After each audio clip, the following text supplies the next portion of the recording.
I'm using Mondays to spend some time in the book of Proverbs. I hope that you're reading a chapter a day.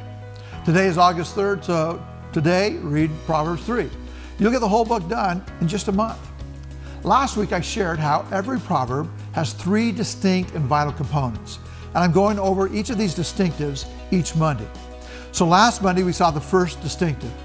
Every proverb is a timeless truth. It's not temporary advice. Here is the second distinctive of each proverb. It's a general principle, not an unconditional promise.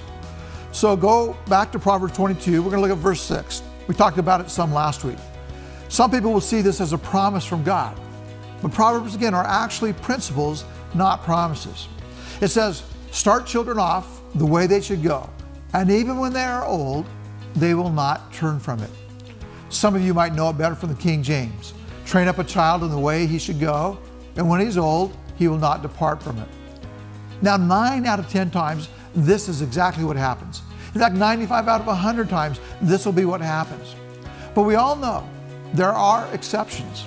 The fact that occasionally there's an exception shows us that this is not a promise from God, but it is a principle from God.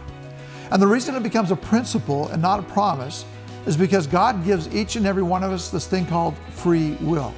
So when free will is thrown into the mix, that means that we might have people, maybe even you have done this, right? You get to choose, and you can choose to go a totally different direction, no matter how your parents might have raised you.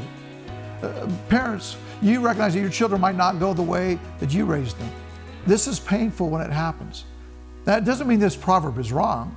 It means that we have free choice. I will tell you, parents, though, this, that since this is a principle, it is a good principle by which you should raise your kids, because the principle works.